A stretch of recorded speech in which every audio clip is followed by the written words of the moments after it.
Hello dear students, welcome to my YouTube channel. Myself Ashwani Chhatre. I am a graduate from BITS Pilani and I am teaching mathematics for IIT JEE from last 5 years. आज की video में जिस topic पे हम बात करने वाले हैं, है ना, ये टॉपिक मैं समझता हूँ कि बहुत ज़्यादा इंपॉर्टेंट है वो सब बच्चों के लिए जो IIT JEE के लिए प्रिपेयर कर रहे हैं. ठीक है, वीडियो यूजफुल होने वाला है क्लास 11th के बच्चों के लिए as well as class 12th के बच्चों के लिए, क्योंकि इस वीडियो में मैं ये बात करने वाला हूँ कि जेई मैथमेटिक्स का जो लेवल है ना, पिछले 4-5 साल में, है ना, उसमें क्या क्या चेंजेस आए हैं, है ना, डिफिकल्टी लेवल क्या रहा है और हमें किस बात का ध्यान रखना चाहिए अगर हम IIT JEE mains plus advance की तैयारी कर रहे हैं.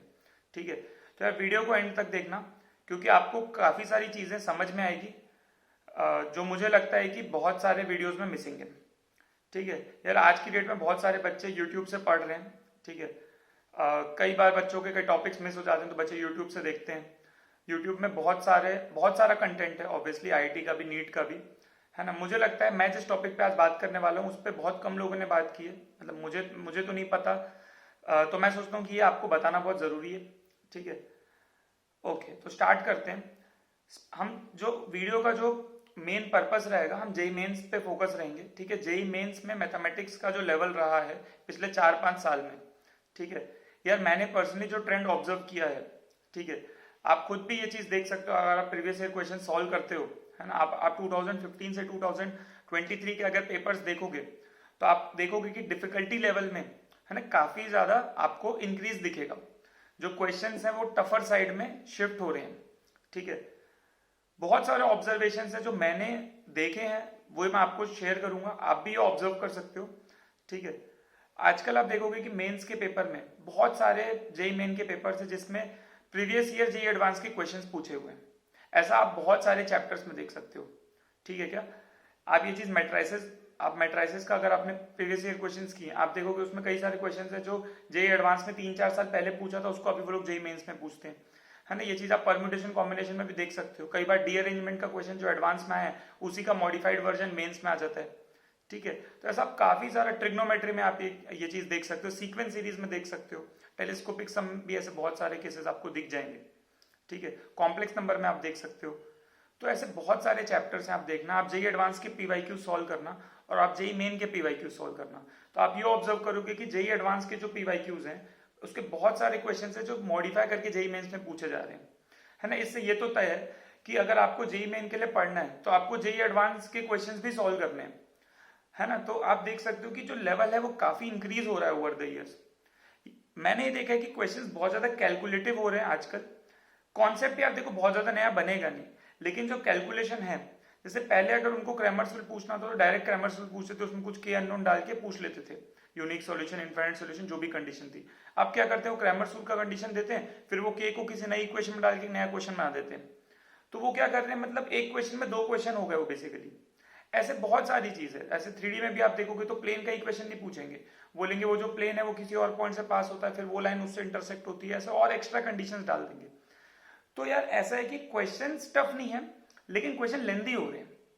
मतलब जेई मेन का लेवल तो बड़ा ही है और साथ ही में वो बहुत ज्यादा कैलकुलेटिव कर दिए पेपर्स को. सारे पेपर्स ऐसे नहीं है, लेकिन अगर आप देखोगे, मान लो आप, अगर मैं इसी साल के जनवरी अटेम्प्ट की बात करूं तो आप देखोगे अगर आपके पास 12 पेपर्स हैं तो आप देखना उसमें से 3 से 4 पेपर ऐसे जो काफी मॉडरेट हैं, जो इजियर साइड है. लेकिन बाकी पेपर जो हैं उसमें कई सारे क्वेश्चंस बहुत ज्यादा कैलकुलेटिव हो गए हैं. नो डाउट आपको जो न्यूमेरिकल वैल्यू टाइप है उसमें आपको 5 करने होते हैं 10 में से, बट जो स्टार्टिंग के जो 20 क्वेश्चंस होते हैं सिंगल करेक्ट वाले भी, उसमें भी काफी कैलकुलेटिव और काफी थरो अप्रोच चाहिए अगर आपको क्वेश्चन सॉल्व करना है तो जो बच्चे प्रिपेयर कर रहे हैं जेई के लिए, यार मैथ्स में आपको काफी ज्यादा प्रैक्टिस करनी पड़ेगी, है ना. और अगर आपको बहुत अच्छा स्कोर करना है, आप ये देख सकते हो कि अगर आप पिछले 4-5 साल के कट ऑफ देखोगे या आप जो मार्क्स वर्सेस परसेंटाइल का एनालिसिस देखोगे तो आपको ये मिलेगा कि मैथ्स में ना ओवर द इयर्स अगर आपके कम मार्क्स आए तो भी आपकी काफी अच्छी परसेंटाइल आ रही है. ठीक है, तो कम मार्क्स पे भी काफी अच्छी परसेंटाइल आने का ये मतलब है कि बच्चों के नंबर नहीं आ रहे हैं और क्या बोलना चाहिए, थोड़े कम नंबर आने में भी काफी डिसेंट परसेंटाइल आ रही है ना. आप एग्जैक्ट डेटा देखोगे तो आपको सब कुछ क्लियर हो जाएगा, है ना. ओवरऑल मैं ये बोलना चाहता हूँ कि जेई मेंस का मैथमेटिक्स टफर साइड में जा रहा है, तो आपको अपनी प्रिपरेशन को ऐसे अलाइन करना है कि आपको पूरा जेई एडवांस ओरिएंटेड होना पड़ेगा. ऐसा नहीं कि क्वेश्चन बहुत मतलब जेई एडवांस के लेवल का नहीं आएगा, बट जेई एडवांस से मिलता जुलता आएगा, है ना। Obviously more than one correct नहीं आएगा, सिंगल करेक्ट आएगा, बट उसमें काफी थरो अप्रोच लगेगी। तो आपको अपनी प्रैक्टिस काफी ज्यादा करनी पड़ेगी, है ना। आप जो भी स्टडी मटेरियल सॉल्व कर रहे हो उसको करना है, पीवाईक्यूज पे बहुत ज्यादा एम्फेसिस देना है आपको, है ना। डीपीपीस करनी है, और जो अच्छे क्वेश्चंस हैं और डिफरेंट टाइप के क्वेश्चंस करना बहुत जरूरी है। आप सिमिलर क्वेश्चंस करोगे और आप बोलोगे मेरा हो जाएगा, तो काम नहीं होगा आपका, ठीक है। अगर आप सोचोगे कि मैं सिर्फ एनसीईआरटी करके चले जाऊंगा तो मेरा मैथ्स में हो जाएगा, तो बिल्कुल नहीं होगा। देखो, केमिस्ट्री की एनसीईआरटी इंपॉर्टेंट होती है, जेईई मेंस में एनसीईआरटी से आता है सब कुछ, लेकिन मैथ्स में ऐसा नहीं है। मैथ्स में सिर्फ एनसीईआरटी करोगे तो पेपर नहीं हिलेगा, मैं बता रहा हूँ। पेपर में मैं आपको बता रहा हूँ, जेईई एडवांस लेवल तक के क्वेश्चंस आ रहे हैं, तो आप सिर्फ एनसीईआरटी के भरोसे तो आप रह नहीं सकते।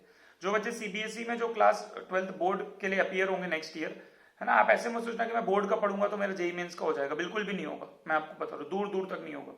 जेईई मेंस का पेपर हिलेगा भी नहीं आपसे, ठीक है। तो नो डाउट 3-4 क्वेश्चन आपसे हो जाएंगे जो सिमिलर लाइंस पे हैं, बट आप अगर एडवांस के लिए नहीं पढ़ाई की हो तो आपको दिक्कत जाएगी। आपने एडवांस की पढ़ाई की है, आप जेईई एनसीईआरटी को 2-3 बार सॉल्व किया हो तो अच्छी बात है, लेकिन जेईई एडवांस की थ्योरी आनी बहुत जरूरी है, क्योंकि क्वेश्चंस टफर साइड में जा रहे हैं। मैं इस चीज पे इतना एम्फेसिस इसलिए दे रहा हूँ क्योंकि मैंने देखा है कि बच्चों को मैथ्स वैसे ही टफ लगती थी, अब जेईई मेंस में और टफ कर रहे हैं वो लोग, है ना। तो आपको इस चीज को समझना पड़ेगा और उसके हिसाब से अपनी तैयारी को अलाइन करना पड़ेगा, ये बहुत ज्यादा इंपॉर्टेंट है। आप जब भी क्वेश्चंस करते हो, अगर आप कोई चैप्टर कंप्लीट करते हो तो आप उसके शॉर्ट नोट्स बनाओ। आप वो जो फॉर्मूले बहुत ज्यादा यूज होते हैं आप उनको लिखो कहीं पे, है ना। आप उसके शॉर्ट नोट्स बनाओ, फॉर्मूला शीट बनाओ, ताकि जब आपको रिवीजन की बारी आए आपको पूरा नोट्स नहीं पढ़ना पड़े, आप सिर्फ अपने फॉर्मूला शीट और शॉर्ट नोट से काम हो जाए आपका, राइट। मैथ्स में प्रैक्टिस बहुत ज्यादा चाहिए, कैलकुलेशन बहुत स्ट्रांग होनी चाहिए। कैलकुलेशन मिस्टेक आप बिल्कुल भी अफोर्ड नहीं कर सकते, क्योंकि आपको वैसे ही लिमिटेड क्वेश्चन चमकते हैं आजकल बच्चों को सारे, क्योंकि क्वेश्चन टफ आ रहे हैं। मैं फिर से वही बोल रहा हूँ, तो जो क्वेश्चन चमक रहा है एटलीस्ट उसमें तो कैलकुलेशन सही करो, क्योंकि जो आने वाले क्वेश्चन है फिर वो भी गलत हो जाएंगे। मान के चलो आपको 25 में से 10 क्वेश्चन आ रहे हैं, तो आप 10 क्वेश्चन भी सही करोगे 40 तो स्कोर कर लोगे ना। अब आप 10 में भी 3-4 में कैलकुलेशन मिस्टेक कराओगे तो मार्क्स बहुत कम हो जाएंगे, राइट। तो इंपॉर्टेंट ये है कि बहुत सारे वैरायटी ऑफ क्वेश्चंस को सॉल्व करना, कैलकुलेशन स्ट्रॉन्ग करना, है ना।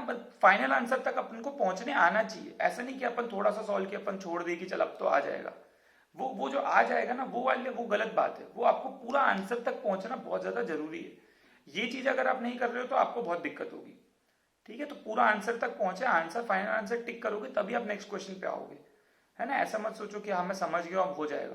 हाँ, अगर आपने वैसे बहुत सारे कर रखे हैं तो बात अलग है, लेकिन अगर आपको थोड़ा सा डाउट है कि यार ये अप्रोच में शायद ये श्योर है कि नहीं, तो आप पूरा आंसर तक जाओ। ये चीज बहुत ज्यादा मैटर करती है, राइट। तो यार यही बोलना चाहूंगा कि यार प्रैक्टिस करो, प्रैक्टिस का कोई अल्टरनेटिव नहीं है। जितना ज्यादा क्वेश्चंस करोगे ना उतना ज्यादा आपको चमकेगा, है ना। और चीजों को समझ के पढ़ो।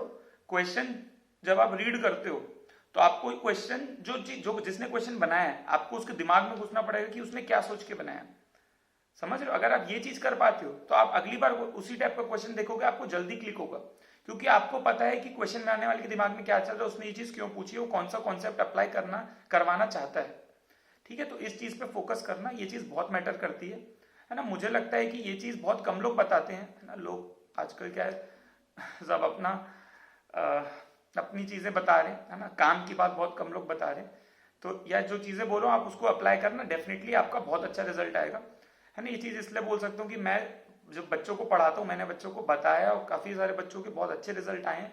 इसमें बोल सकता हूँ कि ये चीज बहुत ज्यादा काम करती है और बच्चों को इससे फायदा होता है, ठीक है। तो मेरा एक्सपीरियंस ये बोलता है कि ये चीज आप अप्लाई करोगे तो आपको डेफिनेटली बहुत अच्छे रिजल्ट्स दिखेंगे, ठीक है। अगर आपको लगता है कि वीडियो हेल्पफुल है तो डेफिनेटली अपने फ्रेंड्स के साथ शेयर करो जो IIT के लिए पढ़ रहे हैं। चैनल को सब्सक्राइब करना, बहुत सारे वीडियोस आएंगे अभी, है ना। All the best.